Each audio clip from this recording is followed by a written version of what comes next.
Ka-Express, isang viral video mula sa University of Guam, ang nagbigay ng official update sa strategic focus ng Gilas Pilipinas. Shooting, shooting, shooting. Ang practice clip na ito ay nagpapakita ng unprecedented emphasis sa perimeter offense na nagpapatunay na ang game plan ni Coach Tim Cone ay designed upang i-stretch ang floor at i-maximize ang spacing laban sa Guam. Ang strategic implication ay malinaw.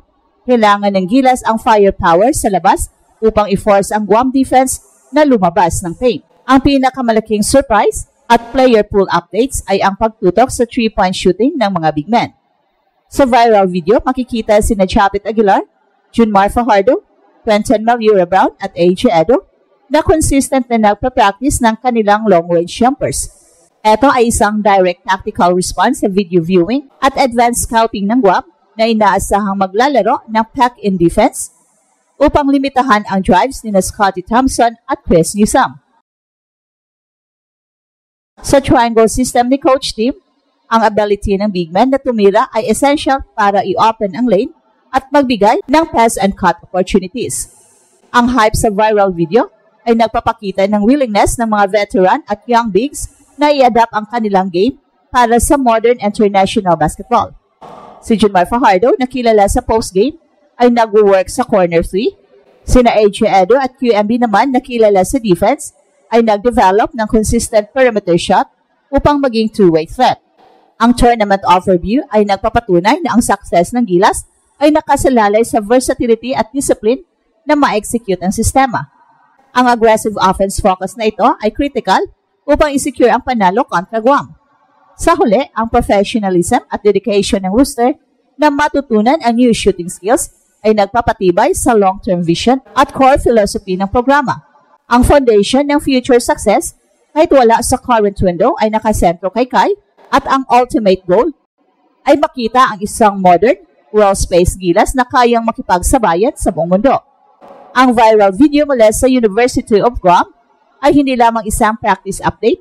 Ito ay isang visual declaration ng strategic revolution sa ilalim ni Coach Tim. Ang unprecedented emphasis sa shooting, shooting, shooting ng lahat ng mga manlalaro, lalo na ang mga big men, ay direktang resulta sa advanced scouting at video viewing laban sa Guam. Ang official update na ito ay nagpapakita na ang Gilas ay handang i-abandona ang traditional big man game para sa isang modern, space-oriented offense. Ang strategic implication ay nakatuon sa paglikha ng spacing. Sa analysis ng Guam's defense, natukoy ni Coach Tim na ang opponent ay posibleng maglaro ng packed-in defense, zone o sagging man-to-man upang limitahan ang driving lanes at cutters.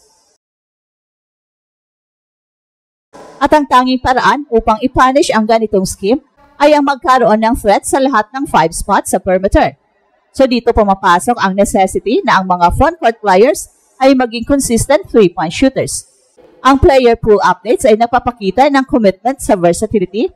Sina Chapit Aguilar at Junmar Fajardo, na kilala sa kanilang interior scoring at post moves, ay ngayon nag-work sa corner threes at pick and pop shots.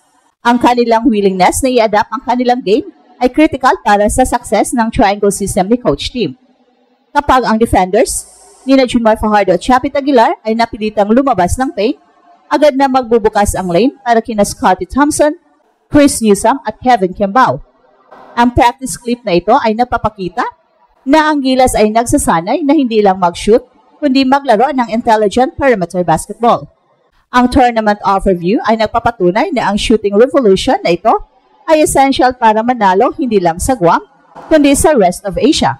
Ang modern international game ay demands na ang mga big men ay kayang mag-stretch ng floor, at ang willingness ni AJ Edo at QMB na sumabay sa shooting drills ay nagbibigay ng insurance sa depth ng Gilas. At ang message na ipinapadala ng viral video ay malinaw. Ang Gilas Pilipinas ay naghahanda para sa future na demands ng global basketball. Habang nagtatayo ng foundation na sumusuporta sa core philosophy, isang programa na committed sa modern, multi-skilled player development. Ang viral video ng Gilas practice sa University of Guam ay nagbigay ng tactical analysis sa player pool updates ng frontcourt ng bansa. Ang strategic focus ni Coach Tim sa perimeter shooting ay nangangailangan ng malaking adjustment mula sa mga traditional big men tulad ni Junmar Fajardo at Chapit Aguilar. Ang willingness ng mga veteran na ito na i-evolve ang kanilang laro ay nagpapakita ng commitment sa modern system ng Gilas. At para kay Junmar, ang adjustment ay nangangahulugan ng pag-extend ng kanyang shooting range mula sa post patungo sa short corners at top of the key. Bagamat ang kanyang bread and butter ay low post dominance, ang kanyang kakayahang i-convert ang 3-pointers sa perimeter ay critical para i-pull out ang defender at i-free up ang lane para sa cuts at drives ng Gilas. Ang effort ni Junmar na magiging shooting threat ay isang game changer na gugulat sa Guam defense na umaasa sa kanyang pagiging solely interior threat. Si Japet Aguilar ay may natural shooting touch, ay nagpapatuloy na mag-polish ng kanyang long-range jumper. Ang kanyang athleticism at speed ay mas lalong nagiging effective kapag kaya niyang i-force ang defender na lumabas. Ang kanyang pick and pop at trail threes ay strategic weapons na magpa-maximize ng spacing ng Gilas. Ang viral clip ay nagpapakita na conscious ang coaching staff sa pagpapalawak ng offensive skill set nila. Ang hype ay equally nakatuon kina AJ Edo at QMB. Pareho silang kilala bilang defensive anchors at rebounders, pero ang kanilang inclusion sa shooting drills ay nagpapatunay na kailangan ng Gilas ang versatile bigs sa lahat ng windows. Si AJ Edo na may smoother stroke ay handa nang maging consistent pick and pop threat, at si QMB naman na kilala sa kanyang positional defense ay nagtrabaho sa kanyang mid-range at corner threes upang maging dependable outlet sa perimeter. Ang player pool updates na ito ay nagbibigay ng strategic flexibility kay coach team na i-deploy ang triple tower ng sabay-sabay nang hindi nabiktima ng cloud paint. Ang tournament overview ay nagpapatunay na ang shooting evolution na ito ay necessary para sa Asian competition. Ang dedication ng frontcourt na ito na mag-adapt ay assuring na ang Gilas ay nagtatayo ng modern foundation na magagamit sa future kasama ang original anchor ng programa na si Kai Soto.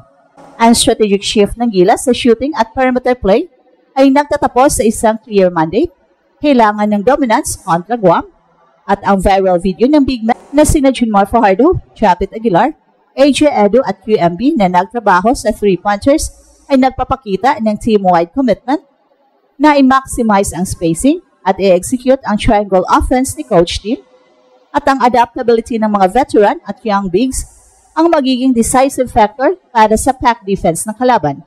Ang lahat ng sacrifice at training ay nakatuon sa ultimate goal ng Gilas, ang pagbuo ng isang modern national team na matibay ang foundation at nakasuporta sa core philosophy. At ito ang Express Info kung saan bawat kwento ginulat ang mundo. Don't forget to like and subscribe.